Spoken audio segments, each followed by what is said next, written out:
And we are back with some more of the channel's 10-year anniversary league in FHM 10. In the last one, we went through, I believe it is year number 4, and the Christmas Elf Rings won the first back-to-back championship in league history. So we'll see if they could do it again here this year. So with that, let's get the offseason underway, and we will head into year number 5. Well, you have a bit of a notable trade here. Jan Balog goes from the Wolfsburg Wolves to the Checking Lions, and then the Wolfsburg Wolves receive David Johansson. And let's take a look at the entry draft log. So going first overall to the Checking Lions was Melvin O'Donnell, who was a 2.5-star ability out of the gate. Looks like he's going to be good. Then you have Bruce McInerney, also 2.5-star ability. Dmitry Kozhevnikov, a 2-star ability, 4.5-star potential, according to consensus. He goes to the Wolfsburg Wolves. And the Fargus Holy Knights choose Jean-Christophe Fournier. The Tokyo Katanas choose Junior McIver. The Nova Scotia Supernovas choose Henry Branch. Seattle Emeralds choose Don Alonge. The Christmas Elf Rings choose Jack Weldon. The Halifax Tugboats choose Bradley Fadden. And the Atlantic City Boardwalk Bullies take Justin Oliver. And that wraps up the first round. And it doesn't look like too many other notable players there. All right, we're on September 1st, so let's check out the transfer summary. It looks like the Nova Scotia Supernovas added the most over the course of the offseason. You have Austin Ritchie, you have Emil Pikkinen, Rich Huff, Peter Dvorak in goal, Gunnar Larson, Henry Branch, Arunas Klimavicius. Are these all players that they re-signed, or are these all players they actually acquired? Let's see. Looks like they acquired Ritchie. Oh, some of those must be prospects, because yeah. A lot of these must be prospects. But it looks like no one had negative value this year in terms of value lost. So it seems based off that, you have a lot more talent coming into the league. Then you have the Wolfsburg Wolves, who also had a pretty good offseason. David Johansson, who is a 2.5-star winger. Where's the season preview? Am I just not seeing it? I don't think I disabled any notifications. Oh, is it under general? Yeah, it might be. So I'll have that enabled. See if we get it next year, but unfortunately no season preview this year.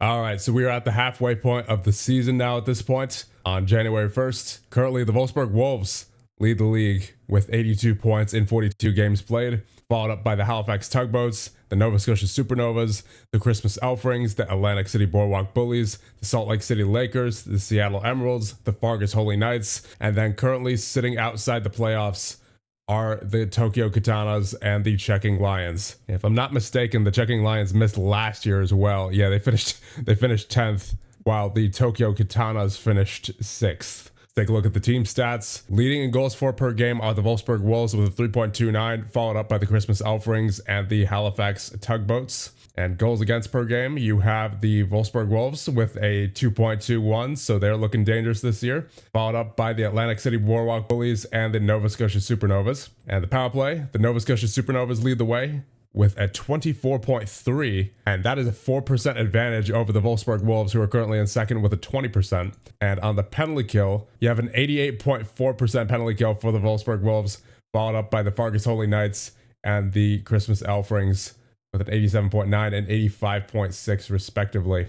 Now let's get a look at the player stats. Currently leading the league is Ivan Furzin of the Nova Scotia Supernovas. So a new face up there, as his career high so far anyway is 76 points in a season. But so far it looks like he's on track for 100. And then that's followed up by Frank McQuire of the Wolfsburg Wolves with 51 points. Bob Cunningham of the Christmas Elf Rings with 50. Remy Texier of the Halifax Tugboats with 45. Radim Kopetsky also with 45. Cliff Tincher with 39.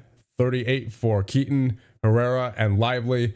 And then Havel in 10th with 32 points. Yeah, I can see why Tokyo is struggling here. This is not a pretty roster in terms of ability. You got Ivanov there, but that is just about it. Got a few decent players there in West, Clamar, Shockley, Lowry, but over half their roster is not looking great.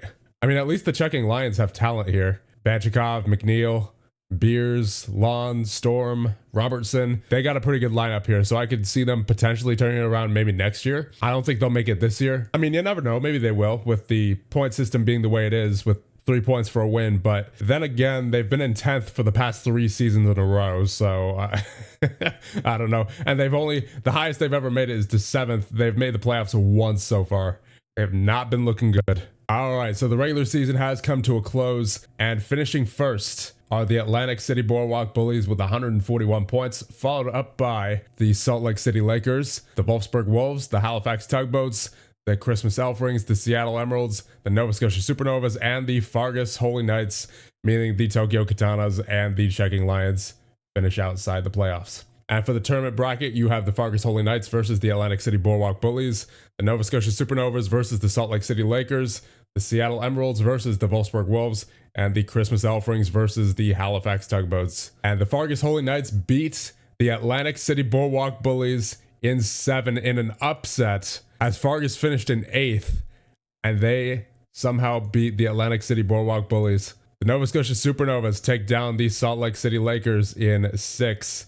The Wolfsburg Wolves just barely beat out Seattle in 7, and the Halifax Tugboats sweep the Christmas Elf Rings. So we will indeed have a new champion this year. And in the second round, we had 2 sweeps. The Wolfsburg Wolves beat the Fargus Holy Knights, and the Nova Scotia Supernovas beat the Halifax Tugboats, meaning the finals are between the Nova Scotia Supernovas and the Wolfsburg Wolves, which Nova Scotia currently leads 2-1. And your Year 5 champions are the Nova Scotia Supernovas. This is their second championship in the league. They went through Salt Lake City Lakers, the Halifax Tugboats, and the Wolfsburg Wolves. So that was indeed a 7-game series, hard fought between the Wolfsburg Wolves and the Nova Scotia Supernovas. And then the Fargus Holy Knights beat the Halifax Tugboats in the 3rd place round. So let's take a look at the final player stats for the season and playoffs. So Remy Texier leads the league with 80 points. So not only did we not have any 100-point scorers this year, we didn't have any 90-point scorers or even anyone above 80 for that matter. So I wonder if that is an effect of the percentage of talent from stats kicking in. Yeah, probably. That's probably what happened there. I might mess with the goals per game number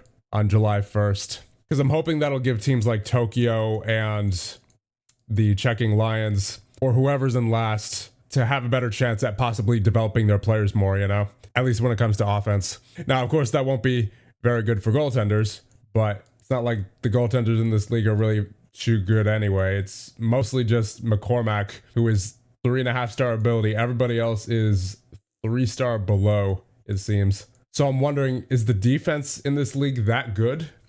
Or is it a lack of talent? I think it might be a lack of talent.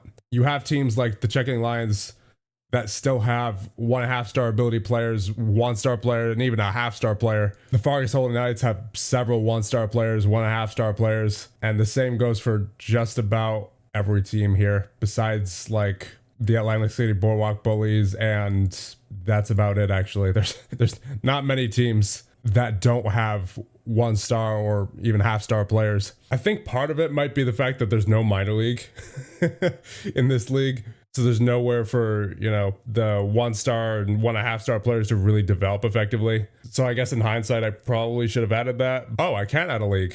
But I guess I might have to wait until July 1st. Yeah, we'll see if adding a minor league this year does anything. I mean, I don't know why else the add league option would be here if I couldn't add a league. But before we advance to July 1st, let's check out the playoff stats. So you have Furzin with 22 points in 17 games played. Issa Zanley with 20, 19 for Havel, 16 for Brandstrom and Portnenko. So it seems like more players are capable of being point per game during the playoffs, but for whatever reason, that's not the case during the regular season.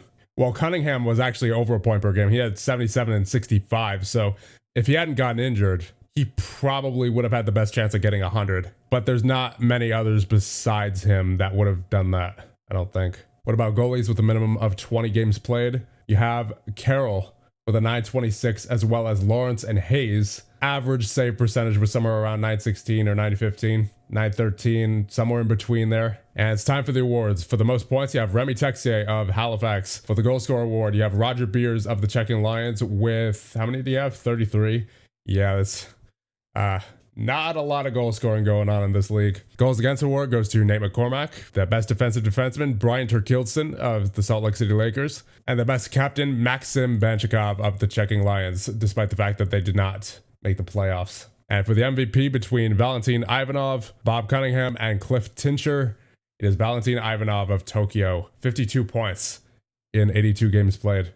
Playoff MVP goes to Tomas Havel of the Nova Scotia Supernovas. Rookie of the Year between Jeff Moorhead, Derek Poulon, and Bruce McInerney.